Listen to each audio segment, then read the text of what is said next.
Hello everyone, education for all में आपका स्वागत है।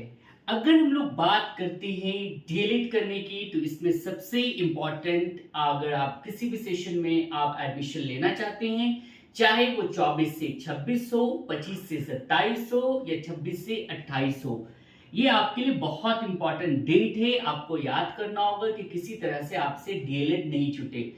तो सबसे इंपॉर्टेंट डेट जो है वो है फरवरी का महीना। वैसे तो ये किसी और चीज के लिए जाना जाता है, बट आप अगर टीचिंग करना चाहते हैं, डीएलएड करना चाहते हैं, तो इसका आपका ध्यान यहाँ की ओर रहना चाहिए।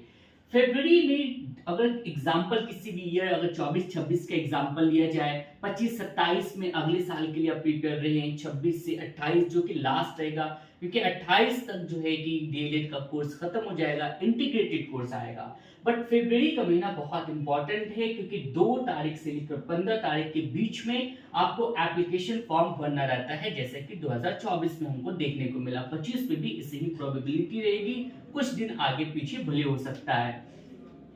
मार्च का महीना 30 मार्च से लेकर मार्च के लास्ट में 28 अप्रैल तक यहाँ पर आपको एग्जाम हो जाता है। एग्जाम का ड्यूरेशन क्योंकि ज्यादा होता है, ज्यादा बच्चे भरते हैं, तो अलग अलग शिफ्ट में आपको ऑनलाइन एग्जाम देखने को मिलता है। अब अप्रैल का महीना जो है, आप जैसे एग्जाम दे दिए, आपका जिस भी डेट में, अगर 30 मार्च है तो इसके 2 दिन बाद आप देखने को देखेंगे आपका आंसर किया आ जाएगा, जिससे आप ये अंदाजा लगा सकते हैं कि आपको कितना नंबर आ रहा है। और उसके बाद हम लोग फिर मई का महीना यहाँ पर गैप रहता है, कुछ वक्त लगता है, फिर फाइनली आपको जून के महीना में, जैसे इस बार 14 जून को आपको रिजल्ट जारी कर दिया गया। 14 जून के बाद रिजल्ट के बाद उसके बाद आपको एक हफ्ता टाइम दिया जाता है 20 से 26 की डेट में। ये बहुत इंपॉर्टेंट डेट है, क्योंकि यहाँ पर आप काउंसलिंग कराते हैं। काउंसलिंग जो नहीं कराएगा फिर वो आगे एडमिशन नहीं ले पाता है। काउंसलिंग का मौका कई बार नहीं मिलता है। क्या इस बार काउंसलिंग का दोबारा मौका मिलेगा? इसके चांसेस कम है। क्यों चांसेस कम है? क्योंकि बहुत बच्चों ने एप्लीकेशन फॉर्म भरा है, अब जाहिर सी बात है काउंसलिंग कराया है, तो उनको दोबारा मौका की जरूरत नहीं मिलेगी, क्योंकि उनका जो वैकेंट सीट है, जो 30 से 35 हजार है, वो पहले ही भर जाएगा। उसके बाद 2 जुलाई जो काउंसलिंग के बाद जिनका मेरिट लिस्ट में, जो फर्स्ट मेरिट लिस्ट जो आएगा 2 जुलाई को आपका मेरिट लिस्ट चला आएगा। उसके जस्ट नेक्स्ट डे 3 से 8 आपको 1 महीना का वक्त दिया जाएगा एडमिशन लेने के लिए।